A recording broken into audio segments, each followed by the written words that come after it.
Everybody was very excited about the Electoral Act. And I'm also happy to say that the chairman of INEC was also very excited about that Electoral Act, because we know that at a point in time, during the debate, we were unlikely to have the Electoral Act and to have it into law. But eventually, the bill was passed and it was assented to. And we thank President Muhammad Buhari for that. And it's very clear, you cannot breach the law. So when you're talking about how do we go, for me, a lot of calls can be made. But truly at this point in time, it's clearly stated in that Electoral Act what must be done, and shall is mandatory. All election results must be transmitted at the polling unit level. And that is the basis, is those results from the over 176,000 units that we can use through the process of collation. So if you have not transmitted those results, it means that you have actually not conducted the election under the very law that we all applauded. So the right thing to do is for the INEC chairman to truly go forth and cancel the elections. Unfortunately, he is not come out to tell the world what has happened, why the results were not uploaded. There is a question mark there. He should be truthful. As I said, section 26, he had taken an oath to be neutral and impartial. Therefore, you must speak to Nigerians and tell Nigerians the truth. And the truth is, they could not upload the results. What happened in INEC? Why was it that they could not upload the results? So something is wrong. Something is wrong inside INEC. Either they have connived or their system is down. But they must tell us the truth. If the system was down and they knew it was down, they ought to have postponed the elections. If the system was not down and they did not allow the upload of the results from the units, it means that they have connived and they are no longer neutral and impartial. So under this condition, there is no moral justification for further collation of the results, because it is so expressly stated in that section, the section 64 at 4 and that is 64.4 at A and B. So clearly stated that if the polling unit results are not transmitted, it means truly that there is nothing to compare. So you cannot raise the hope of Nigerians. And I'm sure that we've seen that with the way he spoke to Nigerians, because it was under challenge in November. And he spoke to Nigerians very clearly. And we're aware that he was under pressure at some point in time not to transmit results, and civil society and everybody gave voice to him to enable him stand firm. And now, just on election day, they could not upload results. Something is fundamentally wrong. That means from the beginning, they had already planned the process to fail. But unfortunately for them, they have gone against the very act under which we're supposed to go on with the elections. I have said earlier, if the law was forced on him, it's different. He fought for the law along with the civil society organization, for which we are truly very grateful to our civil society members across this nation. They fought for this, and he was with them all through on this. Why would you go through a fight? And we're all excited. Internationally, the global country was excited that this time we're going to have it right.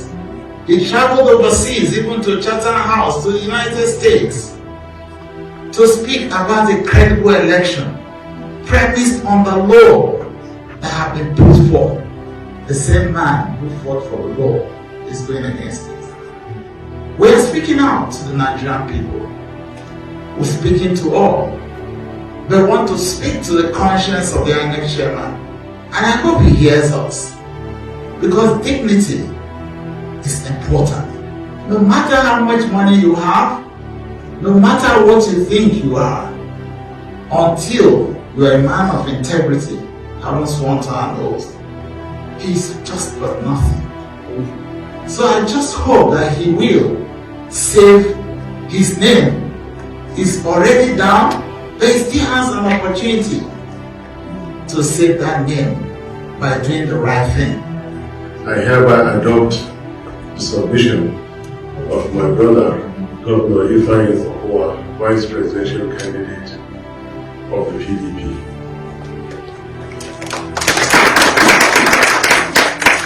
Having said this, our national chairman has spoken. Before then, our agents had done their bit. They made us proud by holding INEC chairman to a promise that the results will be reviewed, but sadly, after declaration of results. And they also walked out in protest, were in order with their actions. I would like to say that after some time, we should expect another more elaborate press briefing by our respective principals, who are very much in touch with us and on the same page with us regarding this press briefing. Fellow Nigerians, let me draw our attention to some fundamental definitions. Democracy does not merely mean that you have 3 arms of government. That is not democracy. The executive must be truly elected. If the government is not truly genuinely elected, you do have a constitutional problem. Now we are witnessing the fact that the next government is going to be built on outright illegality. This illegality has been so eloquently presented by my brother Governor Okowa. The sections have been clearly spelled out. Attention of the whole world has been drawn to this. What INEC has accelerated itself to doing is to put itself in a trance to promote illegality and thereafter call for the courts to resolve the illegality that they have worked on. Nowhere in the world where there is respect for rule of law do people easily and hurriedly tell others and thereafter call for the courts to resolve the illegality that they have worked on. Nowhere in the world where there is respect for rule of law do people easily and hurriedly tell others with impunity, go to court, go and seek redress. The courts are final. They should have that respect. Whoever is in a hurry to tell people to go to court know what they have arranged at the courts. This is unacceptable.